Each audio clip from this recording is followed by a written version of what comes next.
Power chords are an essential tool in every guitarist toolkit. They are super versatile, they are easy to play, and they can be used in a wide range of musical scenarios and contexts. And in this video, we're going to be exploring the many different ways in which you can play power chords, ranging from big open power chords all the way to compact shapes further up on the neck. And by the end of this lesson, you'll have a variety of power chord techniques at your fingertips, ready to be used whenever it comes to composing your own guitar parts. So first of all, what exactly are power chords? So a power chord is simply when you play a root note together with a fifth.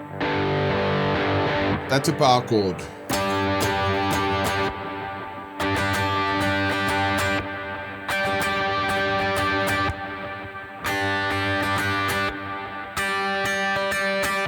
I've just played a bunch of different power chords.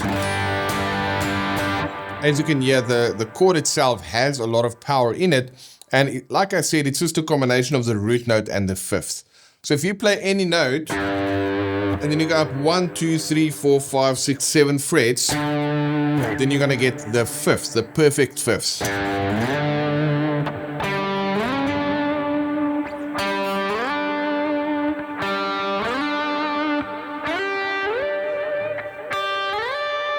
So it's the root to the fifth, it's up 7 frets. But when we play chords, we need to be playing the notes together. So instead of playing G and D like that, I can play G and D like this. Or instead of D, G and D like that, I can play G and D like this. So that's all a power chord is. It's the root and the fifth. It's important to know that power chords are neither major nor minor because they don't have the major third or the minor third. So these power chords are interchangeable whenever you see, let's just imagine you're seeing G major written on a chart, you can actually play a G power chord.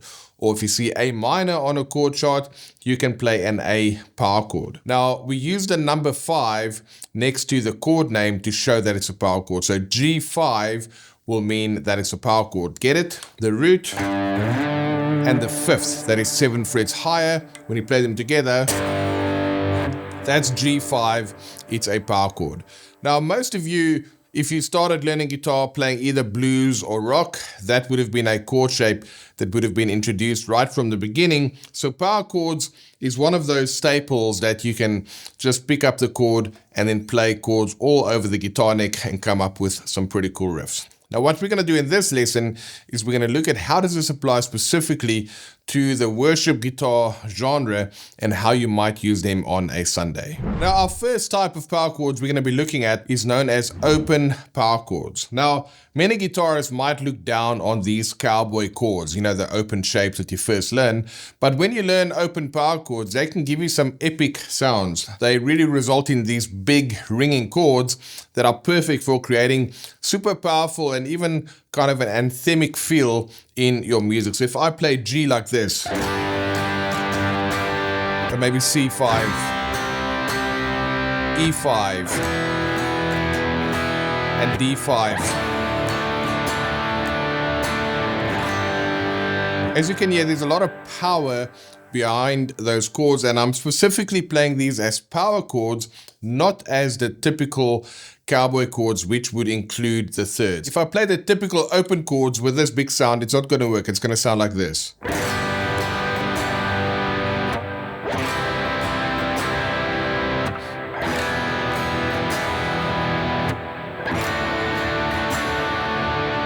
That doesn't quite work. You kind of need to clean it up by removing those thirds and just play the root and the fifth. So for example,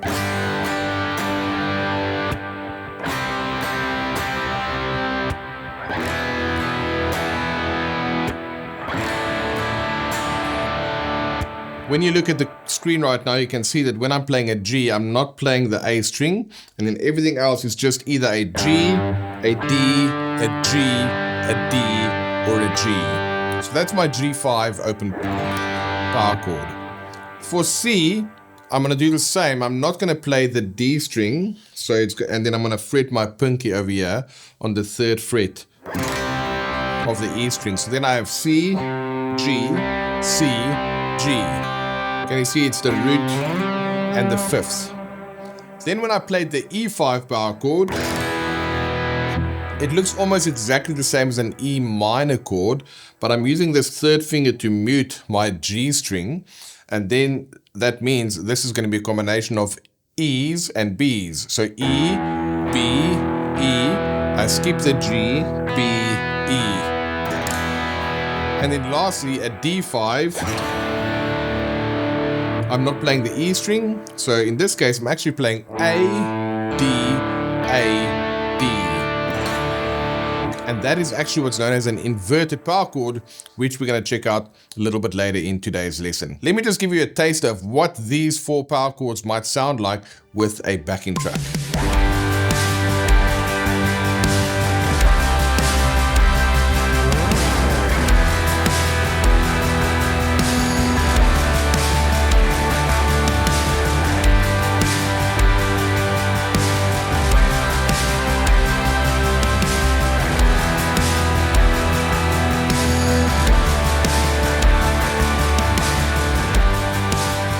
So as you can hear, that it's got a very fat and a big sound, and these are great for if the band is like really going at full force and you just want to bring some of that power underneath and really give it a bit of an epic anthem-like sound. And these are also great if you're in a 2-guitar band where the other electric guitarist might be doing some lead stuff further up the neck, then you are providing that solid foundation. If you want to get a cheat sheet of all these power chords, which will show you how to play more of these open power chords, just check the link in the description, go to the page, give us your email, tell us where to send it, and we'll happily send you the full cheat sheet with all of these power chords. Now moving on, our second type of power chords that we're going to look at, instead of playing it across a number of strings, we're going to look at 2-note power chords. Now, 2-note power chords are a staple in rock and metal music, and they're super compact chord voicings. They're easy to play, and it's really easy to move them up and down the neck to create different chord progressions. So let's go ahead and look at how you can play some 2-note power chords with the root notes on each string. So for example, I can play G over here, E5, C5, and D5, or I can play G, E,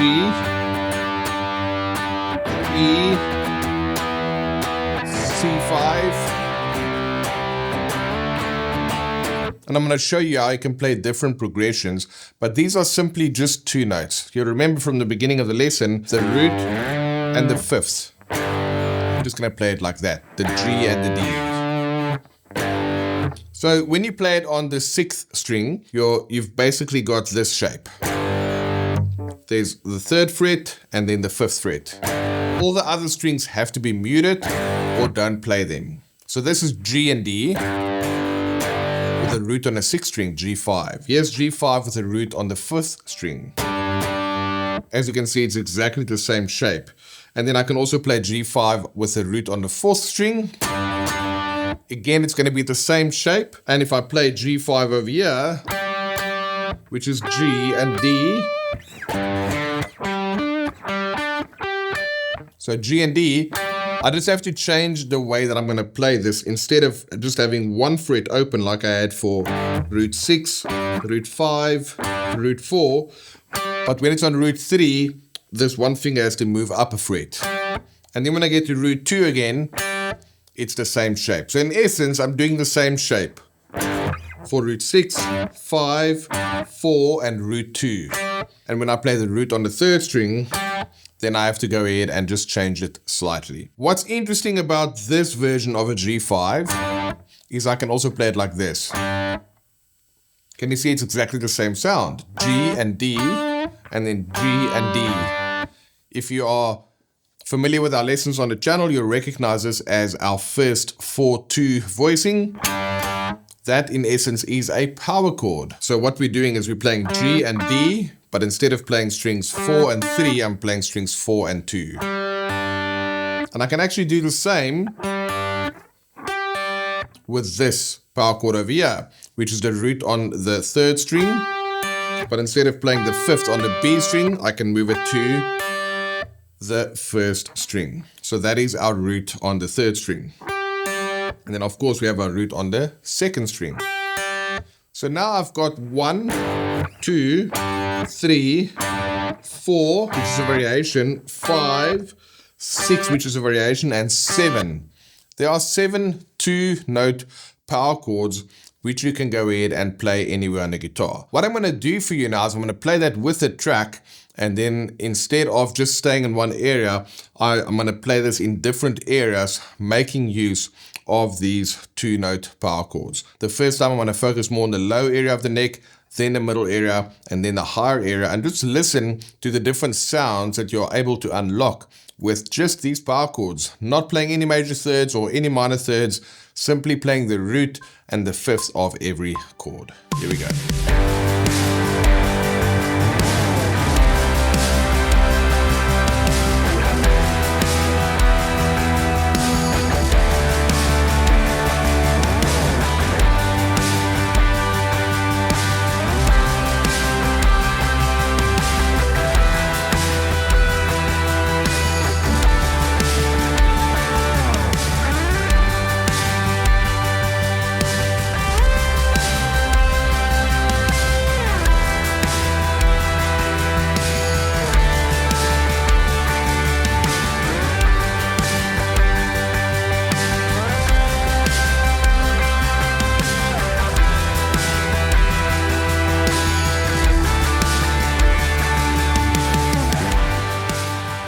Now, of course, when you are playing in a live situation, you tend to not just use one specific chord type every time. It can start getting a little bit boring, so you might want to go ahead and incorporate some other voicings into this. So for example, you might play G like this, then you can go to an inverted C5, then you can go to an E minor like this, and then you can go to a D like that.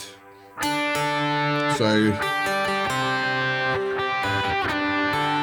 you might go ahead and just mix and match some of these voicings. But there you go, that's a second type of a 2-note power chord.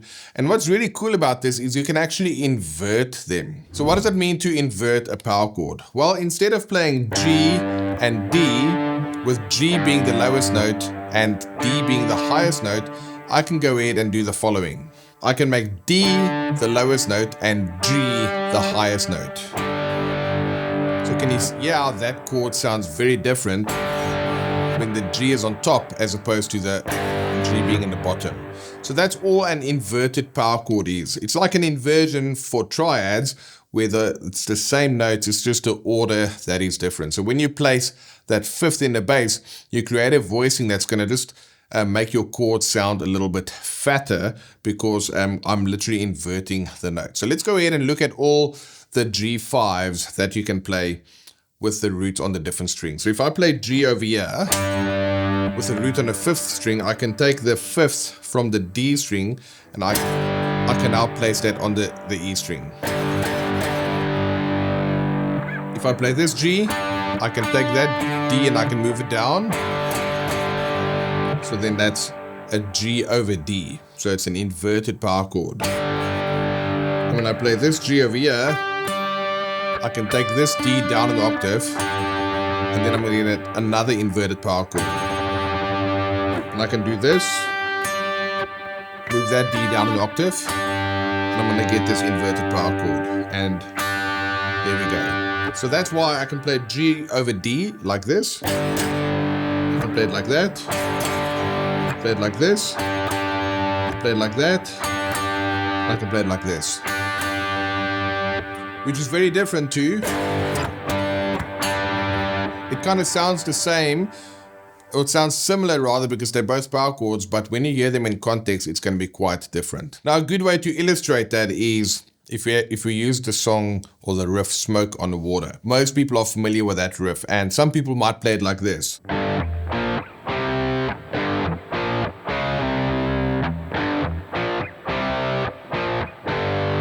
And those are the chords that they play in a song, but what Ritchie Blackmore actually did is he played inverted power chords like this.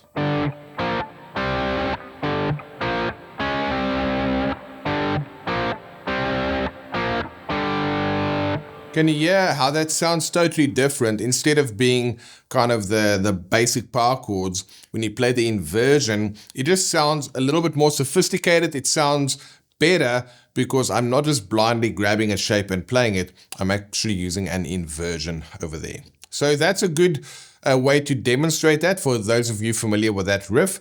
And then there's another band called Collective Soul, and they were kind of playing alternative rock where a lot of people used to detune their guitars to get that low fat end. But they have a song, I think it's called Where the River Flows, and their riff goes like this.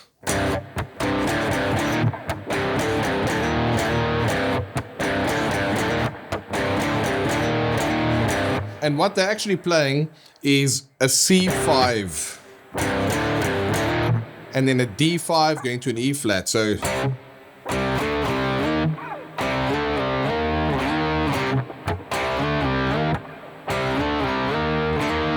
but that doesn't sound as cool as this. Now, that is the power of an inverted power chord when you put that fifth in the bass. Now, the reason that I think this is important for us as worship guitarists, because it unlocks a different sound as a result of that different inversion. And now when you look at progressions, when you heard me play some of the other shapes and I take the same shape and I move it further up the neck and kind of jumping up and down like this, it doesn't sound very smooth because I'm jumping around too much. So in this instance, I might play, let's just say if I play G over here, then I have to move up to a C5. But look at what's right underneath my fingers. A C over G. Like instead of playing this C5, I move that G down. And then you could have a similar version for E and a similar version for D. So that just kind of sounds a little bit better. Oh, I can go G like this, C over G.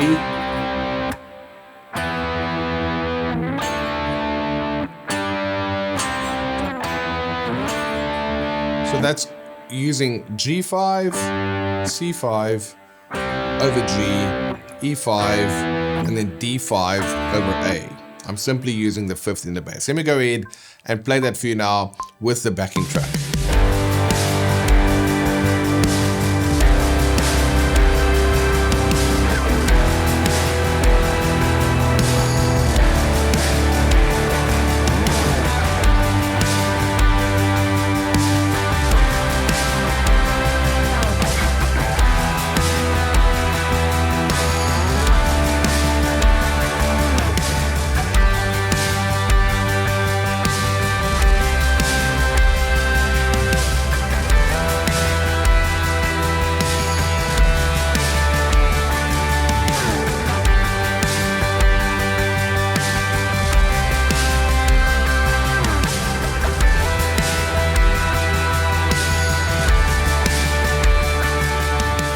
So even just this last riff, instead of playing G, C, E5, D5, I'm going G, C5 over G, E5 over B, and D5 over A.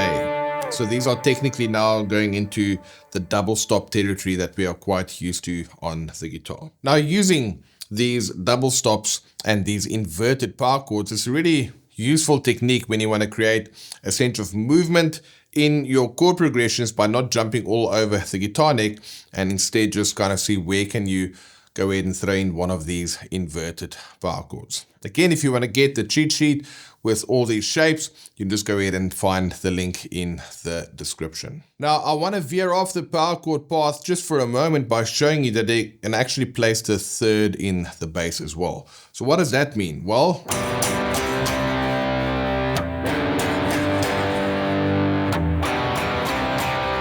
probably heard that riff by Do It Again, by Elevation, the song Do It Again. And what's happening there, this is a G power chord, but I'm placing the third in the bass. And here's a D5 power chord with an F sharp in the bass. And as soon as you add that third, technically it's no longer a power chord, but they work so well when you want to create more voice-led sounding chord progressions making use of power chords. So again, if we were just to check out some of our progressions here, if we do a G, a C over G, and then I can do an E5, and then I can do a D over F sharp, because that's gonna sound better.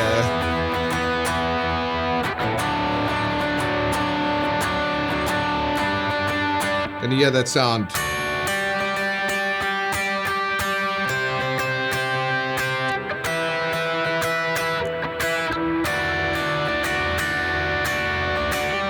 I'll do that for you once more with the track, and now you can see it's still power chords, except when I add the third in the bass, but I can either play G like this, or like that, or like this. It's just a variation. So there's G,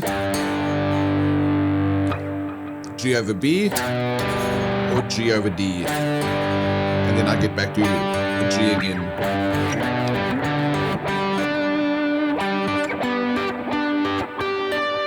Gives you some variety. Let's check it out with the track once more.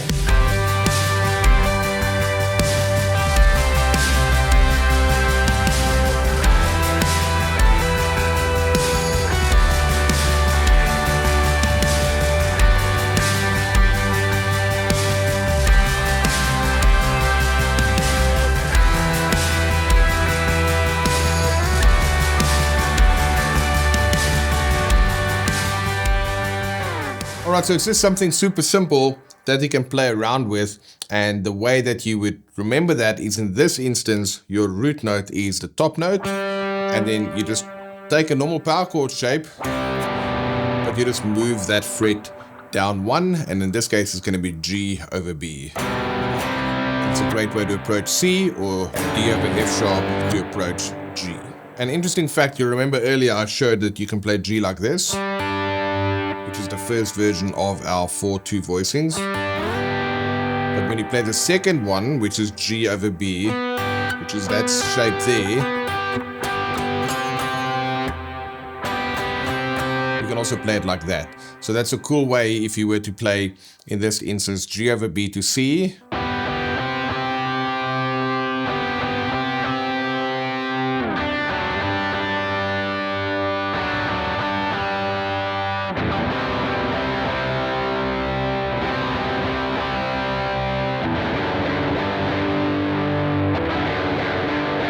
So it's cool that you can go from like super low and fat power chords to something a bit more subdued, that is not quite as in your face, but it's still using the same notes of those inverted power chords. So remember, you can put the root in the bass, you can put the third in the bass, and you can put the fifth in the bass. When either the root or the fifth is in the bass, it's strictly power chords, and when you add the third in, technically it becomes a major chord, but it sounds like a power chord within the context that I'm using it. Now we can also fatten up our power chords. Instead of just using 2-note power chords, we can make even bigger, more powerful sounds by adding some additional notes to the power chord. It's important to know that it's just going to be another root or another fifth, and then this technique will work super well in both the root position as well as inverted power chords, which again will give you a wide range of tonal possibilities when it comes to voicings on the guitar. So when I play a power chord like this, which is root 5, I can make it root 5 root. Or over here. Just note when I play it on the 4th string, my shape has to change because of the way that the guitar is tuned. So that's a variation with G, D, and G. But what's very cool about this voicing, some of you might know that already, it's just another version of this. In fact, it's the exact same notes as these two. These 3 notes, G, D, G. But this D and this G can also be played over there. So this is a different sounding G5. Can you hear how open and bright that sounds as opposed to this? They've got different sounds and they will serve different purposes, but that one doesn't ring quite as bright as that one, because when I play this one, I've got 2 wound strings and then 1 unwound string. Whereas with this one, I've got 1 wound string and 2 unwound strings. So that is what it would look like: root 6, root 5, root 4, root 4 variation, and then of course root 3. So that's a cool way in which you can go ahead and use 3 notes to fatten up these power chords. Instead of playing root 5, you're playing root 5 root. Now, if you can fatten up the normal power chords, you can do the same with your inverted power chords as well. So if I played the root and the 5th over here, for example, I can go ahead and double up on that 5th. So what does it mean to double up on the 5th? Well, here we've got G, it's my root, it's my 5th at the bottom, and then a 5th on top as well. So what's cool about that, it gives you 3 notes in which you can play this G. So if I were to do it with the D over here, D, G, D. That's another way in which you can fatten up an inverted power chord by doubling up on the 5th. All right, so there's my G over here, my G over there, my G over there, and my G over there.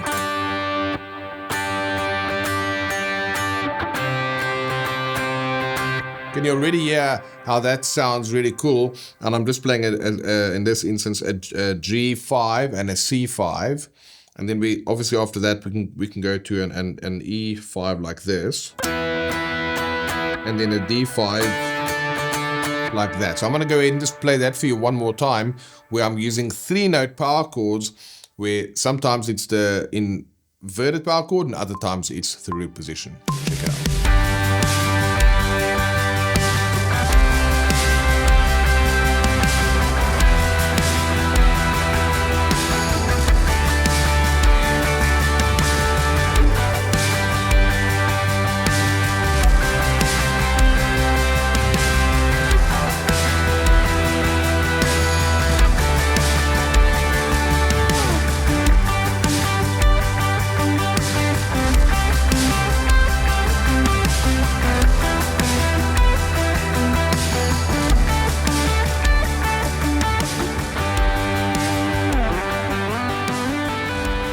Alright, so that's a cool line. In that instance, it's using power chords that's going to cut through the mix. If you were to play those exact same voicings here, like this for example, that G is not really going to ring through the same way as this G.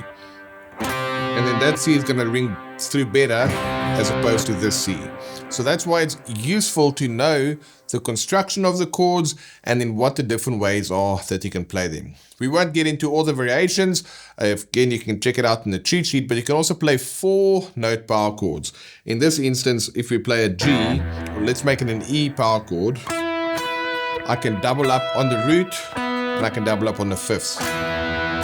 So now instead of a 2-note power chord or a 3-note power chord, I can have a 4-note power chord. And I can also add that low E in as well. As soon as you get the concept, then you go away from shape-based thinking and you go more with regards to the options that you have under your fingertips when you are playing these power chords. Now, as we wrap the video, I'd like to leave you with a few additional techniques that you can use to add some variety and interest into your power chord playing. The first thing I want to show you is how to hammer on 2 notes or to pull off 2 notes using power chords. You might have seen me do that before, so instead of just playing a G5 like this, I can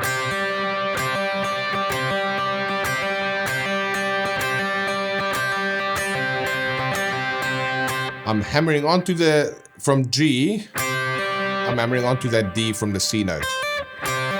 And then when I want to get to the C inverted power chord, I can pull off to that note. So it's the same as this.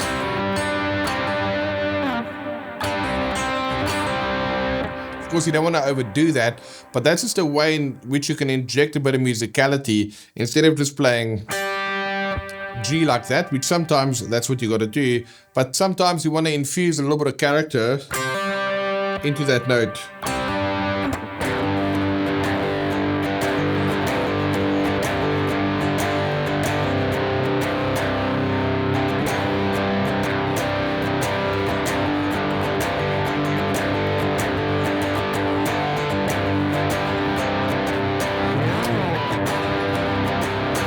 So see, when you do that, it can add some nice flavors to your notes using hammer-ons or pull-offs. You can also slide into notes. So if you wanted to go, for example, from a G, you can do a slide into the note as well.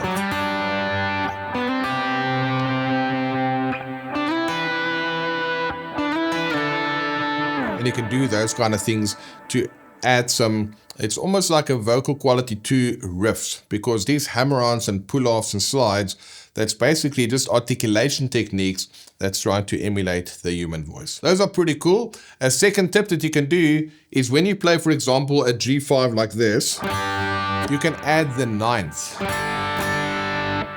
Right, so if I play G like that, then it's root, 5, root, but yeah, it's root, 5, 9. And those three notes together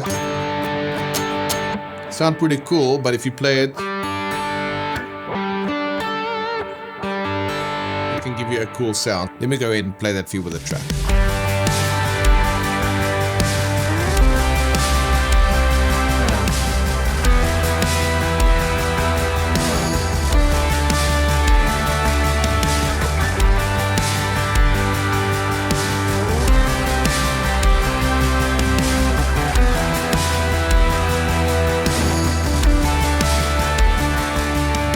So as you can see, power chords can be incredibly versatile for guitarists of all skill levels, and by exploring all the different ways in which you can construct these chords, where you can play them in a guitar, and also how you can play them, you can go from big open chords to more compact shapes further up the neck, and you can create a wide range of sounds and emotions with your guitar playing, whether it's playing a little bit heavier riffs or creating some smooth transitions between chords.